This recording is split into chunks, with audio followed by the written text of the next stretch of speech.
আসসালামু আলাইকুম রহমতুল্লাহ। প্রিয় দর্শক, আপনার স্ক্রিনে দেখতে পাচ্ছেন, রিসেন্টলি আমরা দেখলাম ঢাকা বিশ্ববিদ্যালয়ের সহকারী প্রক্টর মোনামি ম্যাডাম তিনিও পদত্যাগ করেছেন। কয়েকদিন আগে আমরা দেখলাম প্রিয় দর্শক, যিনি প্রক্টর ছিলেন তিনিও পদত্যাগ করেছেন। তো হঠাৎ করে প্রক্টর, সহকারী প্রক্টর, আলোচিত ব্যক্তিরা, এত ভালো মানুষ, তারা কেন এই ঢাকা বিশ্ববিদ্যালয় থেকে পদত্যাগ করতেছে?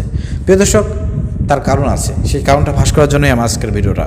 যদি আমি যে কথাগুলো বলবো, যে কারণগুলো বলবো, যদি আপনাদের মনের কথা হয়, তাহলে ভিডিওটি শেয়ার করে সবাইকে দেখার সুযোগ করে দেবেন। আমার কাছে যেটা মনে হয় প্রিয় দর্শক, আপনারা দেখেছেন এই নির্বাচনে 12 তারিখে জয়লাভ করার পরে বিএনপি যে অঙ্গ সংগঠন ছাত্রদল আছে, তারা যে পরিমাণ ঢাকা বিশ্ববিদ্যালয় অত্যাচার নির্যাতন শুরু করেছে মানসিকভাবে, প্রিয় দর্শক, মানসিকভাবে এসব ম্যাডাম, এসব প্রক্টরদেরকে এত পরিমাণ নির্যাতন শুরু করেছে প্রিয় দর্শক, যার কারণে তারা অতিষ্ঠ হয়ে গিয়েছে।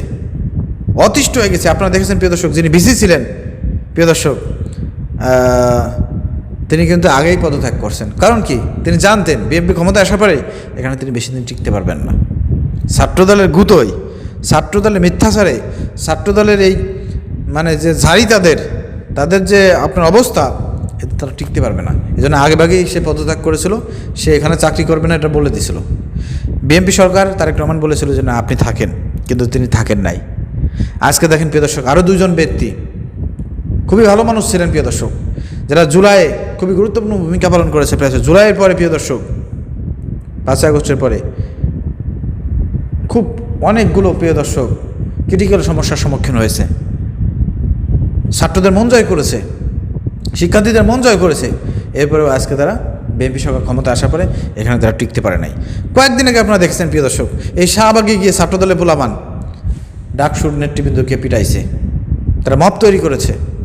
এরপরে তারা এসে আবার ইনাদের কাছে নালিশ দেয়, ইনাদের কাছে স্মারকলিপি দেয়।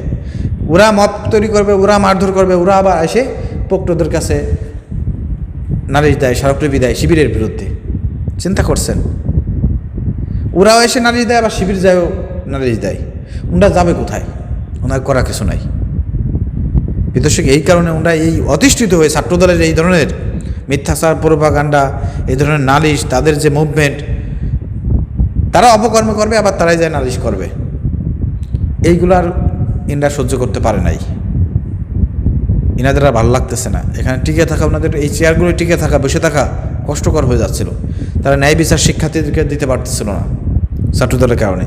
ছাত্রদের এই ধরনের প্রিয় দর্শক কার্যক্রমের কারণে অতিষ্ঠিত হয়ে এই দুইজন ব্যক্তি প্রিয় দর্শক এখান থেকে পদত্যাগ গ্রহণ করেছে বলে আমি মনে করি। আপনারা কি মনে করেন? আমার কথার সঙ্গে কি একমত হলে কমেন্ট করে জানাবেন। ভিডিওটি অবশ্যই শেয়ার করে সবাইকে দেখার সুযোগ করে দেবেন। ঢাকা বিশ্ববিদ্যালয় এখন যাদের হাতে গেল, সব ছাত্রদলের বিএনপির লোক। এখন সাধারণ শিক্ষার্থীরা কখনো এনাদের কাছে গিয়ে সাপোর্ট পাবে না।